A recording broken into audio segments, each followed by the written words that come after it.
Hello, welcome to sunny England. Oh no, this is not sunny England. Guys, this has been the coldest July in my growing history, which is not a long time.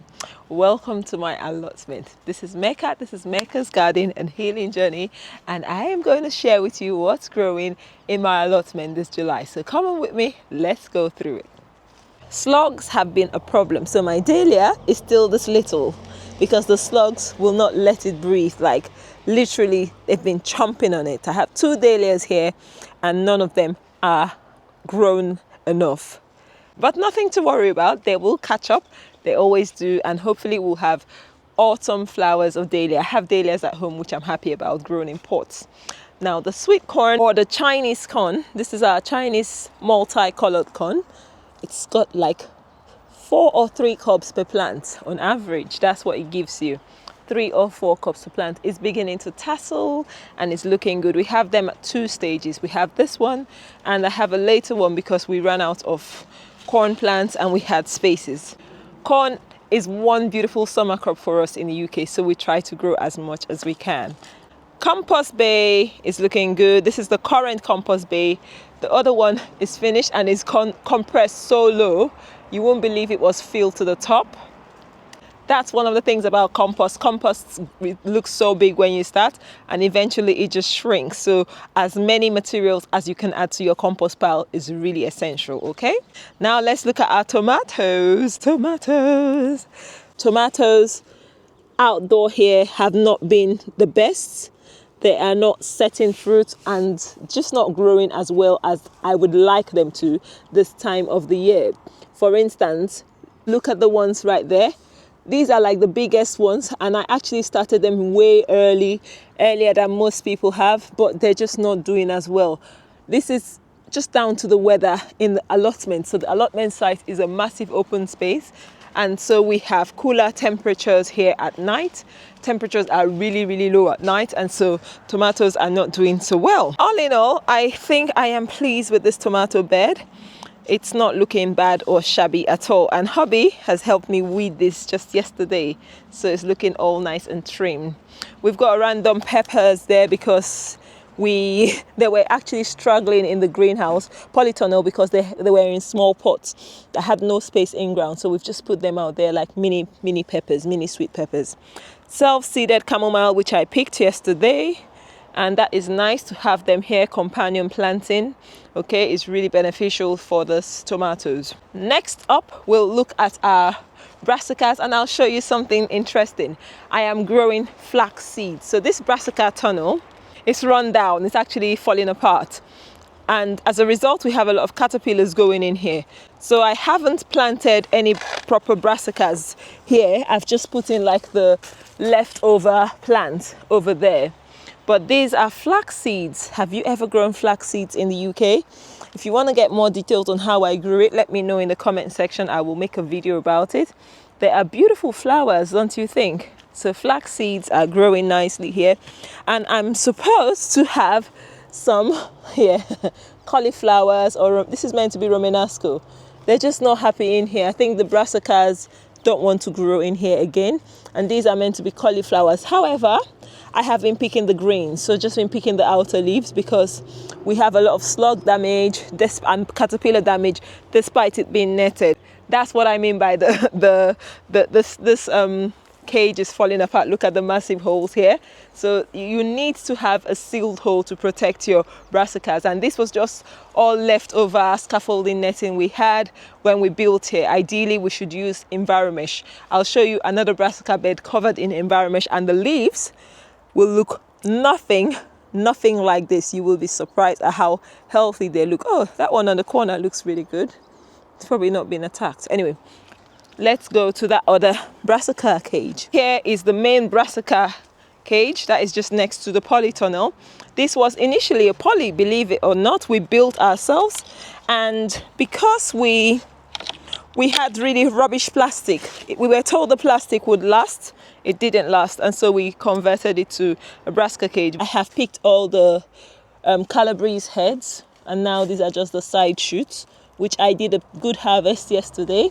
So this is what the Calabrese side shoots are like, and they will crop this way for a while until I am ready to get rid of them. I have some cauliflower which I have tied up in here. Oh, look at that pretty. Can you see? Where is it? That's a cauliflower forming, purple cauliflower. Not quite there yet, but this is the secret. You tie it up so the colors don't bleach in the sun. And that is another one that is not quite ready yet, but everything else is picked. And the onions are sick. They don't look happy, but I'll leave them and see. They're just all yellowing.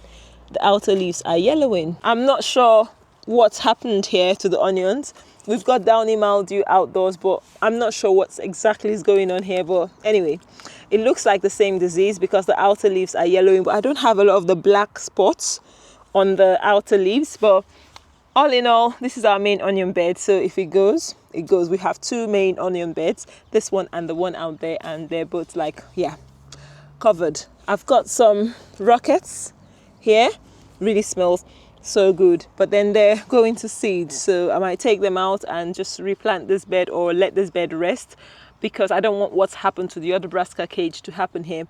All in all though, the brassicas in here, the leaves look really healthier so she says, but yeah, these are obviously getting to the end of their time, so they're not looking as lush as they looked in the beginning.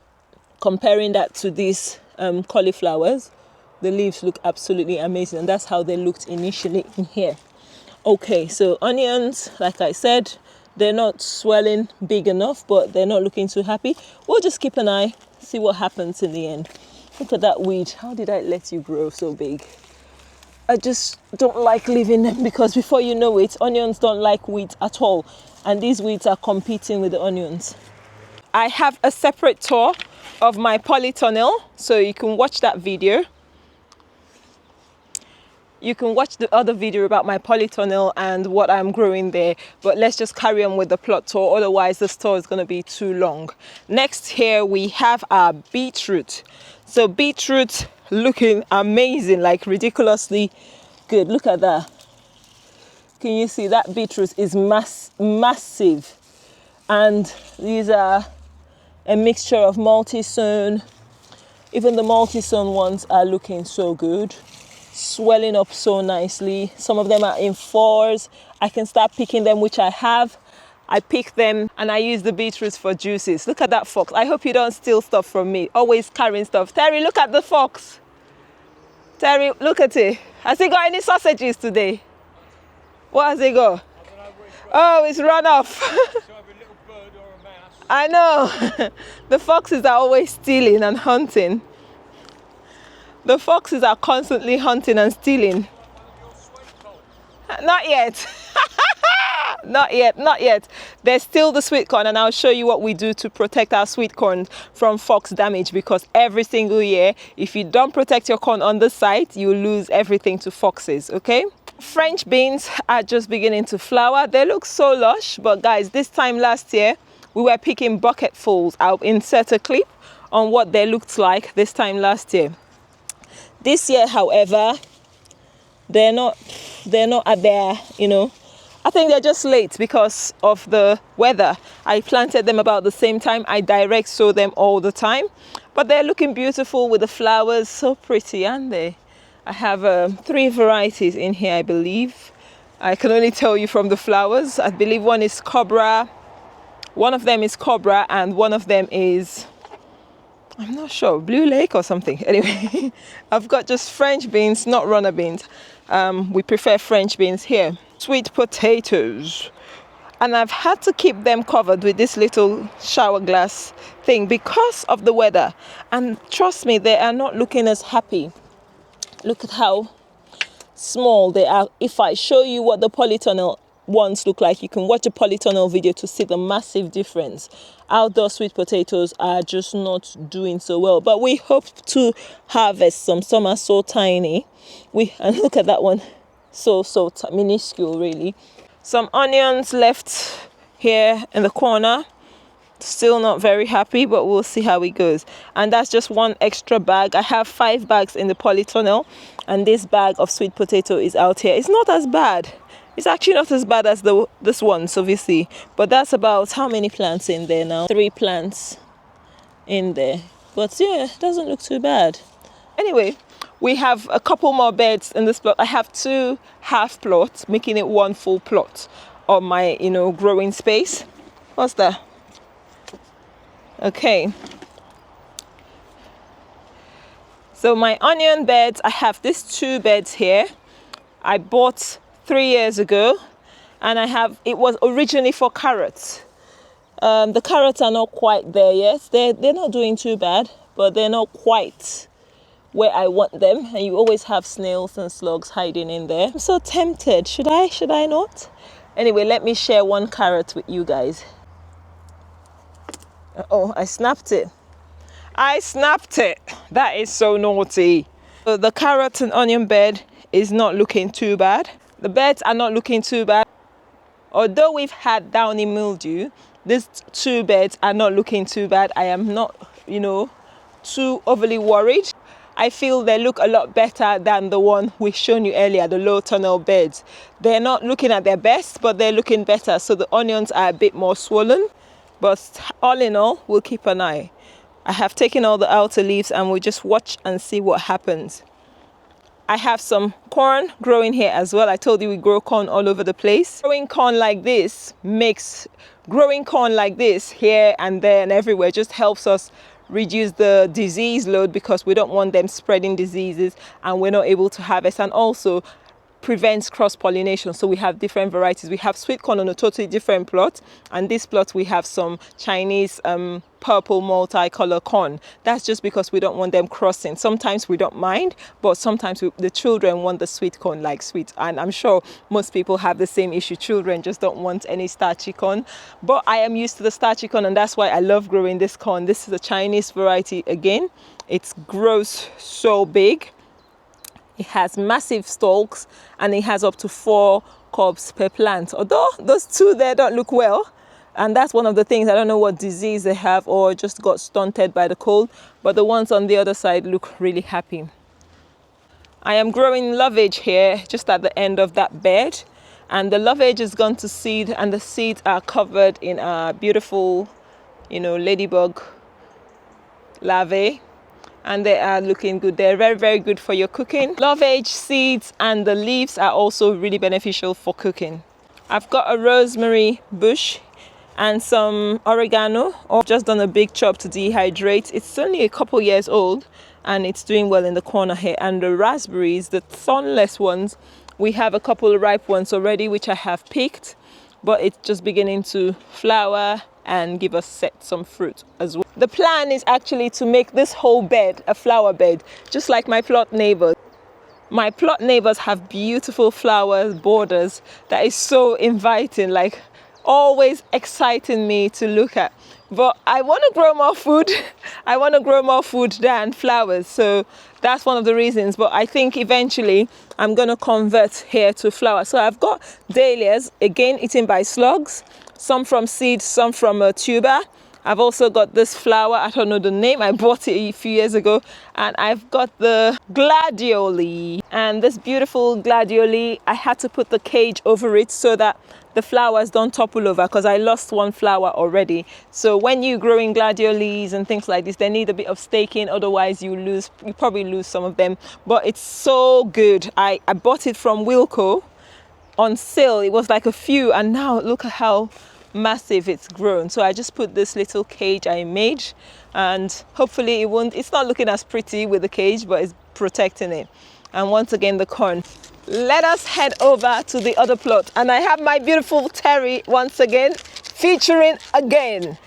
You're gonna be seeing this man. He is picking, if the sirens will let us talk. That's the ambulance actually. Hope someone's okay. Terry is picking comfrey, and he's gonna make some comfrey feed. I actually have a video I made showing you how I make this non-stinky comfrey. So I've lost my second on my scythe. No. Have you found it? Oh, I like that one. Mine is quite massive. Yeah, this scythe is quite useful. I have a massive long one. But that's good. Are you done? Yes, that's it. Well, for this today. Well done, Terry. Hubby and son are currently making a fence, a fox protection fence. I'll just wash my carrots. Give it a little wash.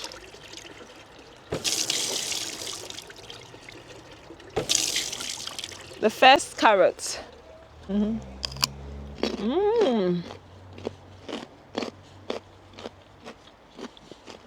Nothing beats homegrown. Nothing. It's so sweet. I hope I haven't invited the carrot fly though by picking this, but it's so sweet. So we've got the other plots. Say hi to the camera, guys. Say hi. So this is my first plot that we had, and I grew this lavender from seed 4 years ago. The tomatoes here are looking worse for wear, but they were like the rejects I planted in the corner here. The boys have got a bed. The first bed of sweet corn is for Aaron, and Ryan's sweet corn is at the other end. Here we have lentils, and I have chickpeas growing there. This bed that's empty is waiting for our brassicas to go in. The brassicas are in the polytunnel, just getting a bit bigger. Pigeons decimated them earlier. Anyway, that's in my polytunnel video, so you can see what happened and how they look.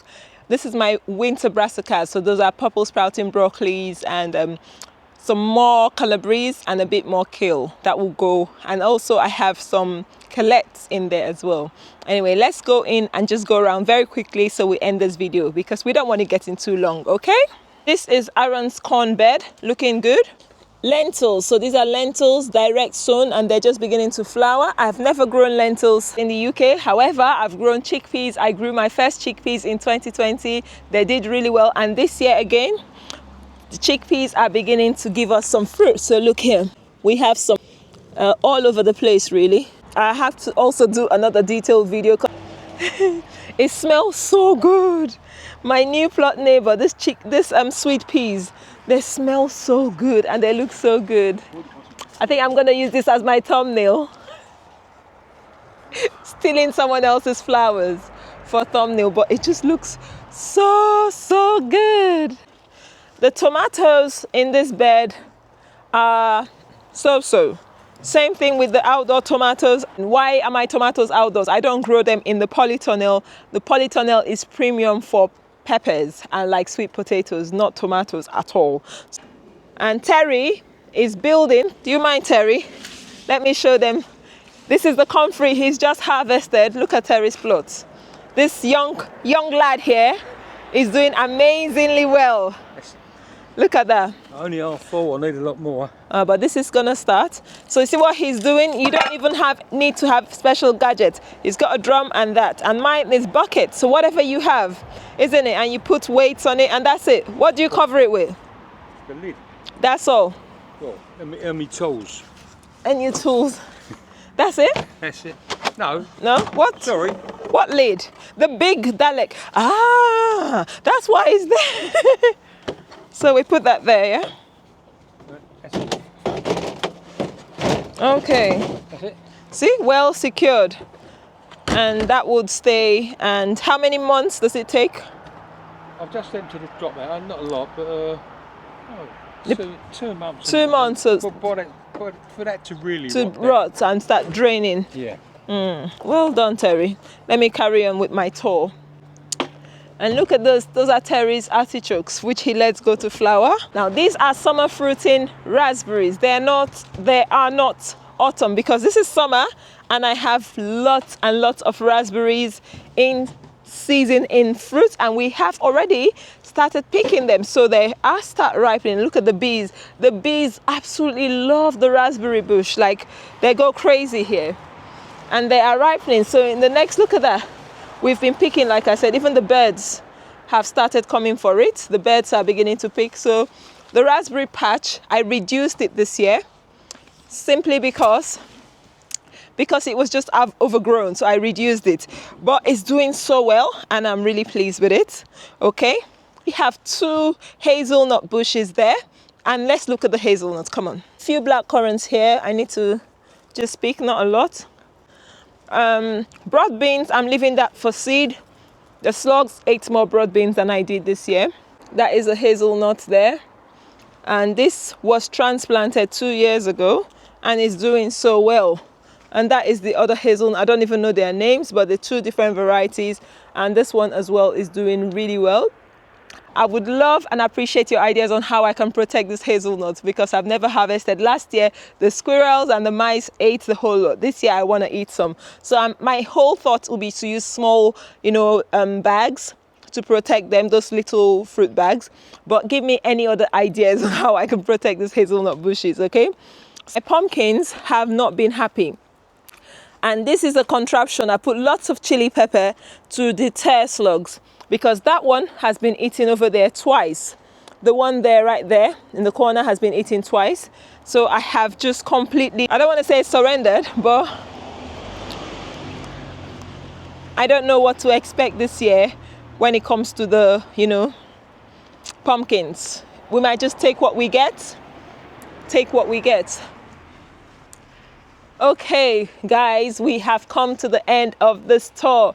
Have you enjoyed this video? Look, it's sunny, we're sleeveless. 1 minute ago, we all had our winter coats on. This is the UK and this is July. This is what we've had to deal with, growing food in our very short growing season.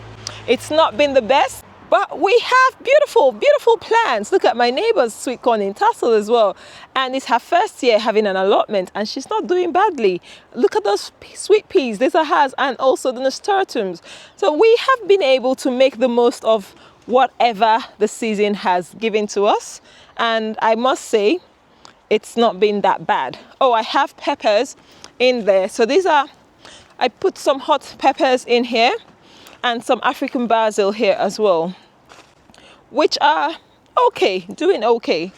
That's the African basil. I don't want to open it up, but it loves this plastic. You can see how well it looks behind the plastic. Also known as scent leaf African basil. It's really different. It needs really, really hot weather, but then all in all, we're managing to grow it, which I'm really happy about. So thank you once again for joining me in this tour. I haven't shared a few herbs. We've got oregano, we've got mint, just a few things scattered here and there. But you've seen the major part of the plot, apart from our polytunnel, which will be in a different video. So I hope you can watch that video and see what we are growing this year in the poly. It's amazing, really, considering how cold it's been. Like last week we had 5.6. That was really cold. But we are growing, we are still growing. So hang in there and keep growing what you're growing, and don't give up. This year has been the coldest, like I said, for me in my growing 4 years of growing on the allotment. But things are growing, although the slugs are eating things up, things are still growing, and we will be able to harvest some things thanks to God. All in all, I hope you have enjoyed my video. I hope you've enjoyed my beautiful slice of heaven on earth. Until next time, I will see you in another video. Once again, it's your girl, Mecca, and I sign out. Bye-bye.